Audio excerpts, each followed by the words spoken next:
talk about setting your pricing.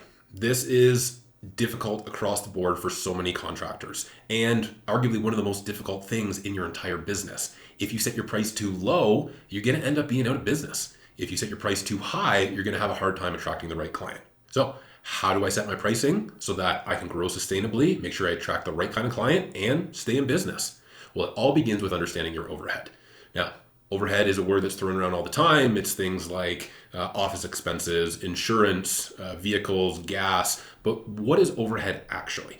Overhead is the entire cost of running your business put together and divided by the number of working days in a season. Now, this is a tough number to come up with if you're just starting, but you have to think about some expenses that may come together throughout the season. So let's talk about fuel. My truck doesn't run on Smiles. I wish it did, but I put gas in it. So that has to get charged to clients. My salary, and let's put a big alert on this one right now. Your salary is overhead. It's not a by the hour. It's not a I'll pay myself if I'm working. You have to get paid no matter what. Profit first. Take the profit, pay yourself. That's number one. That's the biggest thing when it comes to understanding your overhead that you have to account for. Now, other things like oil changes, again, that shouldn't come out of pocket. If you leave that out of your overhead, when that comes up, that's an expense that comes out of your profit. We then take into consideration things like tires. How long do tires last? 1 season, 2 seasons, 3 seasons? It depends on how many miles, kilometers you put on them in a season, but you need to figure out the lifespan of those tires, break that down, and figure out how much to charge every day for those tires. Now, more than just tires, what about washing your vehicle?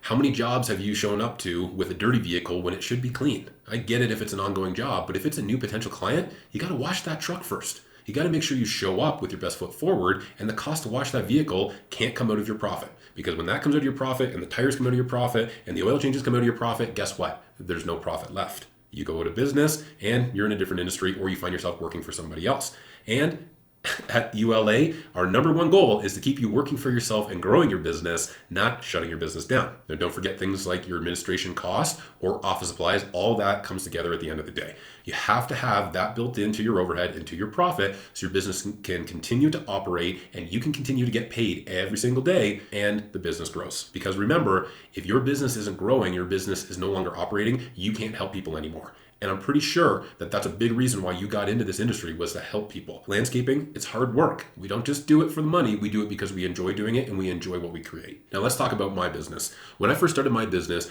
it was just me. I was working by myself and I was paying myself about $20, $25 an hour. So in a given week, by the time I took my fuel, broke down some of my vehicle costs, and everything else together, my overhead was about $250 a day. Now, keep in mind, I used my personal vehicle as a company vehicle, and I borrowed some equipment here and there as time went on. But as my services expanded and I grew the business, I started to pay myself more. I went from the $20, $25 an hour up to the $50 an hour mark. I then started to have then purchased a couple pieces of equipment. That came with equipment expenses. Then we registered our vehicles in a higher weight class because we had to tow that equipment, which in Canada requires a CVOR. Also more expensive license plate stickers, insurances, and all that stuff goes on. My overhead went up to about $750 a day. That meant when I went to a job and I took all the materials needed for the job, plus all the labor needed on the other side for the guys to complete the job, I then added $750 to go with that, and that covered my labor, the expenses that were ongoing throughout the year broken down, and that was every day for the job. That's how I made sure my overhead was getting covered. Now, fast forward a few years later to when the company was running multiple crews. We also had administration staff and a shop at that point in time. When I was at that level, I was operating at about $2,500 a day for my overhead. Now, as far as big companies go, that might be small overhead. But for my niche and the kind of clients I worked with, that was actually at the top end. So when you think about that, every single job I did came with the material, came with the labor, and $2,500 at the end. I had to stop doing small walkways and small retaining walls, little garden projects. I couldn't cover my overhead because I had highly trained employees that had high paying jobs. I had a lot of equipment that needed to be used. If an excavator sat, I still had to pay for it. So that overhead had to be built in. Now, besides just building that in, again, I can't stress enough the idea of profit first. When you cover all your expenses, your overhead, and everything else, and you're left with a little bit of money at the end to pay yourself, that's profit at the end. That's the way a lot of businesses work right now, and that's why so many of them are struggling. You need to reverse this. You need to take that profit out at the beginning. You need to set aside how much money is going into your long-term budget. You need to have money set aside to your paycheck. And then from there, you need to take the remaining resources left and you need to pay for everything. I'm not saying don't pay your bills, because inevitably you're going to have a time where you may have less money than the bills that you have. But when you have a large operating account, you likely may make foolish mistakes with your money. You may donate to an event that's going on. You may decide to sponsor something here or there. And while that's great, it doesn't work if it's taking away from your business at the end of the day and the health of your business. It's the back end expenses that guys don't account for. And this is why so many of them go out of business and struggle with cash flow and have many headaches throughout the year thinking they need to work more to get paid more. It's those unaccounted for back end expenses that can cost you your business in the long run. So now let's talk about valuation. What is your time worth? Well, sometimes you say it's worth this much if I'm doing this. Sometimes it's worth this much if I'm doing that. But because you're doing this or that, does your overhead change? Mine didn't. My overhead was always exactly the same. So when I decided to value my time differently, it actually hurt me in the long run. So the most important thing I can tell you when it comes to valuing your time and what you charge for it is never undervalue it. Your rate needs to be the same whether or not you're picking up sticks or whether or not you're doing a high-end installation, whether or not you're doing advertising for your business or meeting with clients. It's got to be the same across the board. Remember, when you lower your price or you lower your value in your time, you're not going to be covering your overhead anymore. And that's going to run you out of business. You cannot avoid bills and you cannot avoid paying for the things in your business that need to be paid for. Remember that you can't avoid the non-negotiable bills, right? You need to pay for that equipment, pay for that truck. That stuff all has to get paid for. But even more important, you have to get paid. That is the number one most important non-negotiable expense in your business. When you change the way you think about your business from I need to pay for all this stuff first and what's left is mine to I get paid first and then I pay everything else, you're going to change. You're not going to have the cash crunch anymore and you're going to find your business to be much more profitable. Now, I don't say stick to your value and don't offer anything else because again, I believe that you should always over deliver. You don't have to devaluate your price to give them something. Why not actually add additional value somewhere? Why not make sure that they're getting email updates for the couple weeks before the job begins? Hey, John, it's 2 weeks out. I'm so excited for your project. The team has been working hard on the Anderson job. We're wrapping it up and we're going to be coming to you shortly. Can't wait to see you soon. And then maybe 7 days before the job. Hey John, it's Andrew again. The team's been working diligently. We've now got our materials in the yard for your job. We're going to be sending somebody by to do layout. We can't wait to get started. Don't forget, don't water your lawn the day before we show up. Make sure the vehicles are out of the driveway, and we can't wait to see you. Little things like that add a tremendous amount of value to a client and cost you $0. That's how you give additional value for your time. You're always going to have those people who say, hey, Andrew, I like what you're offering. And let's say it's a $40,000 project, but the price is too much. Can you do it for $35,000? You know, I've had those clients and I have made the mistake one time. It only took one mistake for me to realize that that was not the way to do it. And I did the job for less. I think I knocked $5,000 or $6,000 or $7,000 off a job. And do you know what happened at the end of the job? I had no money. I worked for a month and I made nothing. And actually, even that much further, it cost me time because I was working so much more to get this job done faster that it took away from relationships, it took away from family time, and that was really, really tough. So when somebody says to you, hey, in this case, Andrew, I like the job that you're offering, but can you do it for less? I would respond, and usually with a smile on my face. You want to make sure they know you've got humor behind it. But sure, no problem. I can definitely do it for $5,000 less. But let's take a look at the design, and you show me where you want me to take $5,000 of work off. Is it here? Is it here? Or is it here? Because I can do it for you at your price. You're just going to miss out on one of these features.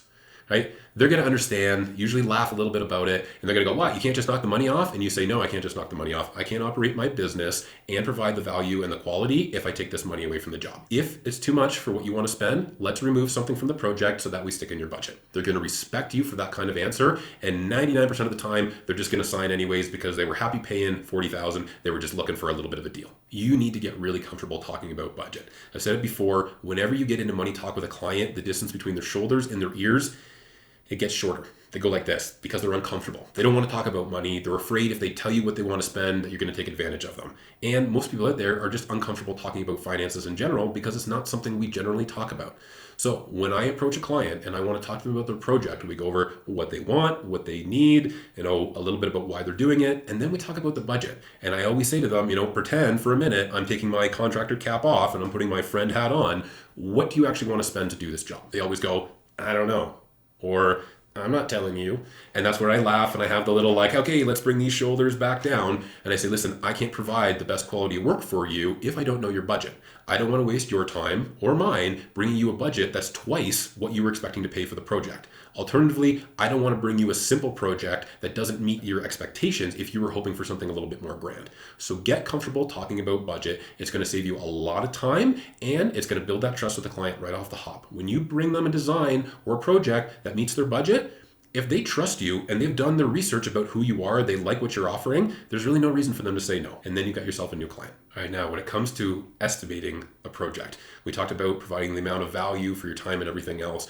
But the one thing, the biggest mistake that I can see contractors in today's industry doing when it comes to estimating is that they're pricing still by either square foot for walkways, patios, interlock, or they're charging per linear foot for retaining walls. If you're currently doing this, let me know if it's working for you. Put a comment down below and say, Andrew, you're wrong. This is amazing. My business has never been better. And I would love to find out a little bit more about the way that you're doing that, because the problem with pricing by square foot and pricing by linear foot for walls is that you don't take into consideration a lot of the things that come into play within the job. Like, what about the distance to and from the job site? What about the wear and tear on the vehicle? What about the fuel for the vehicle? What about the time for the crew sitting in the truck to and from the job site? What about things like linear feet of cutting? Let's say the walkway is perfectly square. It may require 10 feet on all sides. But what if there's some curves? Now we're up to 15 or 20 feet of linear cutting per side. How do you account for the additional wear and tear on the saw and on the diamond blade for those cuts?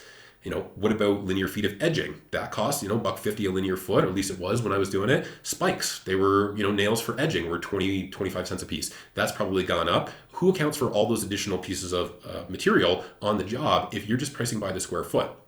Now you may say, well, Andrew, I build all that in and I put a buffer in there. But when you do that, what happens is customer A might be paying exactly what they're supposed to, but customer B might be getting a bit of a deal. And then customer C might actually be paying for some of B's, and then it goes on and on and on. And what you don't have is the ability to track your expenses. You don't know if project A at the Johnsons actually was profitable by X percentage. You don't know if the project at Anderson's was profitable by this amount either. Those numbers fluctuate, and then when they fluctuate, you can't really scale over time to make sure that all your expenses are being accounted for. And when you can't account for all your expenses, this is where you lose money. It's actually the number one spot when I talk to business owners that are in the industry and they say, I don't know where my money is going. It's because they're not tracking properly.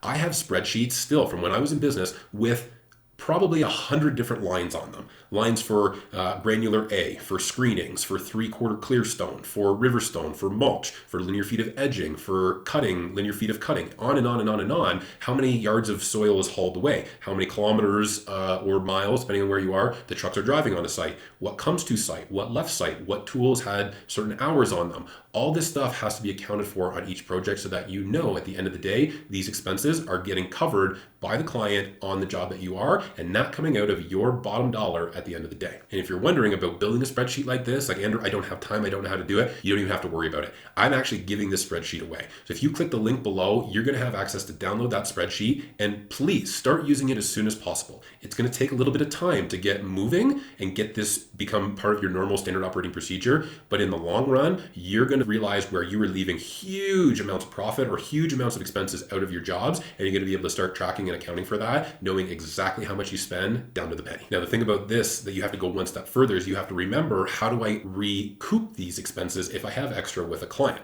Well, this is the part of the contract where you have to include a line. Very specifically on my contracts, always said the estimate for the job is, let's say, $10,000 plus or minus any adjustments. And then I had a little spot for the client to initial. And this was the time where I talked to them about the overall cost of the job and how I got to that. Often I would actually show them the spreadsheet, and after like the second or third scroll down, they were like, okay, I don't need to see any more of this. None of this stuff, I understand what it is anyway.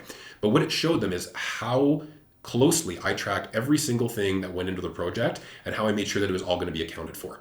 That plus or minus any adjustments meant that if I say we need 50 ton of gravel for the job and we use 48, I'm going to credit you that 2 back. But if we use 52 or 55 because we got into a soft spot during excavation, that's additional expense. I can't eat that because that was required to make sure that your project was done properly at the quality that you're expecting.